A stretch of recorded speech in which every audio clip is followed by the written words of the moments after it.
오늘 함께 묵상할 성경 말씀은 사무엘상 22장 1절에서 23절 말씀입니다. 사무엘상 22장 1절에서 23절 말씀입니다. 오늘은 1절과 2절 말씀을 읽어드리겠습니다. 그러므로 다윗이 그곳을 떠나 아둘람 굴로 도망하매 그의 형제와 아버지의 온 집이 듣고 그리로 내려가서 그에게 이르렀고 환난당한 모든 자와 빚진 모든 자와 마음이 원통한 자가 다 그에게로 모였고 그는 그들의 우두머리가 되었는데 그와 함께한 자가 400명 가량이었더라. 아멘. 오늘 함께 생각할 주제는 아둘람 굴입니다. 본문 22장에서는 다윗이 블레셋에서 미친 척을 하고 빠져나와 도착한 곳이 바로 아둘람 굴이었습니다. 아둘람 굴은 유대 땅으로 예루살렘에서 40km 정도 떨어진 곳이었고 유대 광야도 이 지역에 있었습니다. 오늘 이 아둘람 굴은 다윗의 은신처가 됩니다. 다윗이 이곳에 거주한다는 소문을 들은 사울의 위협을 느끼는 다윗의 친족들이 그에게로 모입니다. 특이한 점은 2절입니다. 환난당한 모든 자와 빚진 모든 자와 마음이 원통한 자가 다 그에게로 모였고 그는 그들의 우두머리가 되었는데 그와 함께 한 자가 400명 가량이었더라. 아멘. 사울의 압제로 인해 환난을 당한 자들이 모여들 수 있습니다. 하지만 빚진 모든 자, 또 고리의 이자에 피해를 입은 가난한 자들이라는 말인데요. 또 마음이 원통한 자, 삶이 파괴되고 마음이 짓뭉개지는 상황에 대한 묘사인데요. 그런 깊은 원통함이 있는 자들의 삶의 고통과 마음의 괴로움에 하나님이 필요했습니다. 그리고 이들은 다윗이 있는 아둘람 굴로 모여듭니다. 그리고 다윗은 환난을 당한 자들의 우두머리가 됩니다. 굴이 얼마나 넓었는지 모르겠지만 400명가량 성인 남자였겠죠. 여기서 함께합니다. 이 고통의 시간을 함께 견뎌낸 자들이 이후에 다윗 정부의 동료가 되고 용사가 되지 않았을까 추측해봅니다. 오늘 아둘람 굴은 피난처였습니다. 우선은 다윗 자신에게 피난처였습니다. 사울의 칼날, 또 블레셋의 칼을 피할 곳이었습니다. 또 이 아둘람 굴은 이스라엘 백성에게 피난처가 되었습니다. 그리고 이 아둘람 굴에서의 피신이 그냥 할 일 없이 환난을 피하고 있었던 것이 아니라 그곳에서 다시 일으킴을 받는 곳, 회복을 받는 곳, 마치 엘리야의 로뎀나무 아래와 같은 역할을 했음을 기억하시면 좋을 듯 합니다. 오늘 말씀을 기억하며 오늘 우리에게는 진정한 아둘람이 있는가 살펴보시면 어떨까요?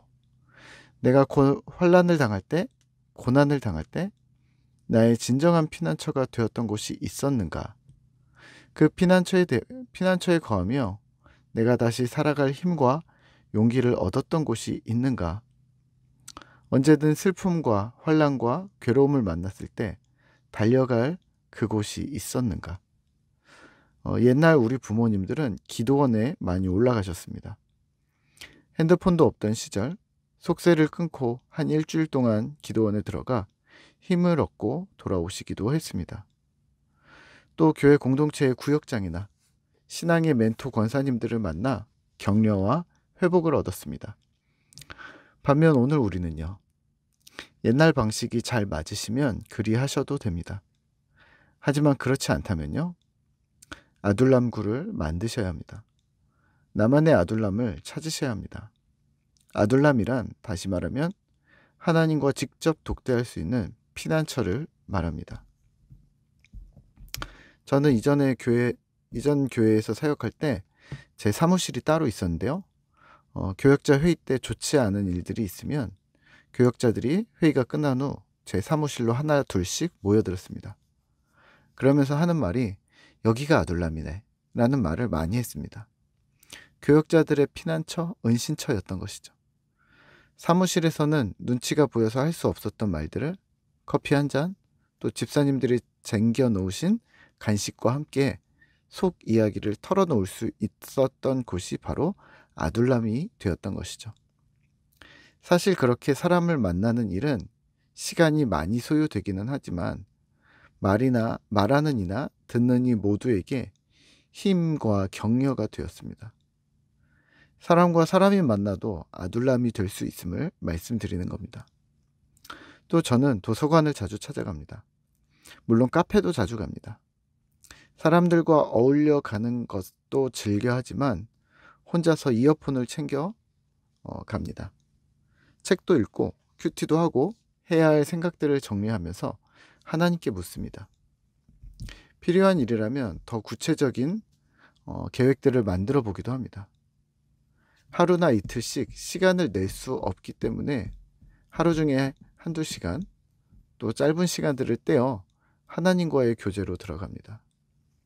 설교든 큐티든 또 앞으로의 계획이든 구상하는 일이든 거의 모두 이 시간을 통해서 진척이 이루어집니다. 어떤 일이든 하나님과 독대하며 생각을 정리하지 않으면 해 나갈 수 없음을 이미 잘 아실 텐데요. 그 일의 주권을 하나님께 이양하는 작업이 바로 이 시간에 이루어집니다. 수많은 사람들의 조언, 또 인터넷에 가득 찬 정보, 또 영상이나 컨텐츠들의 탁월함이 넘쳐나지만 결국은 하나님 앞에서 내가 어떻게 설 것인가? 결단과 헌신이 필요한 부분이 있습니다. 이 부분은 저의 내적인 아둘람입니다. 우리는 전통적으로 경건훈련이라 하면 말씀, 기도, 예배, 순종, 봉사 등을 생각하면서 내가 무엇인가를 하나님께 내어놓는 헌신을 생각합니다. 네, 어떤 측면에서는 맞습니다.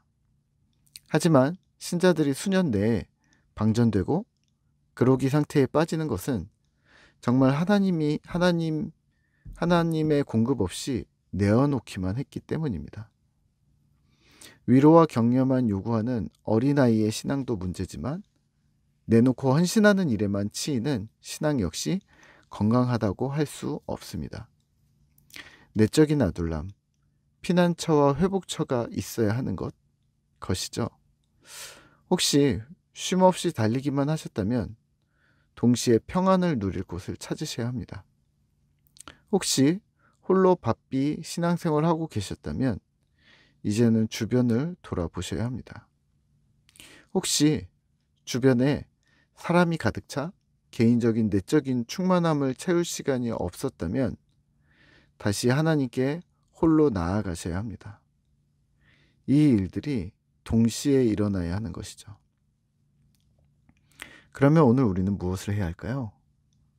나만의 아둘람이 있다면 균형 있게 사용하도록 시간과 에너지 안배를 하시죠. 혹 아직 그런 나의 아둘람이 없다면 홀로 하나님 바라보기, 묵상으로 들어오시고 또 함께 교제하며 회복하며 격려를 얻을 수 있는 공동체를 찾아보셔야 합니다. 그 공동체는 한 명이든 두 명이든 상관없습니다. 대신 도전이 있는 곳이어야 합니다. 그래야 어제와 오늘, 내일이 다르겠죠. 다윗의 아둘람이 모두의 아둘람이 되어 위로와 격려뿐 아니라 새 힘을 얻었던 것처럼 오늘 우리에게도 그러한 아둘람이 우리 근처에 있기를 소망합니다. 함께 기도하겠습니다. 하나님, 우리에게 하나님을 만날 수 있는, 그래서 회복을 하고 또 다시 나아갈 힘을 얻고 또 하나님 주시는 음성을 들을 수 있는 아둘람을 우리에게 허락하여 주시옵소서. 하나님, 우리는 우리의 힘으로 자칫 또 우리가 할 수 있다고 생각할 때가 있습니다. 하지만 하나님, 주님 없이는 우리가 아무것도 할 수 없음을 주님 고백합니다. 하나님, 너희가 나를 떠나서는 아무것도 할 수 없어 하셨던 주님, 우리가 주님을 의지하오니 우리를 도우시고 힘을 더하여 주셔서 오늘 하루도 또 한 주간 주님 안에 거하는 주의 백성들이 되어지도록 우리를 이끌어 주시옵소서. 우리 가운데 함께 하시는 주님을 기대하고 사랑하고 감사드리며 예수님의 이름으로 기도드립니다. 아멘.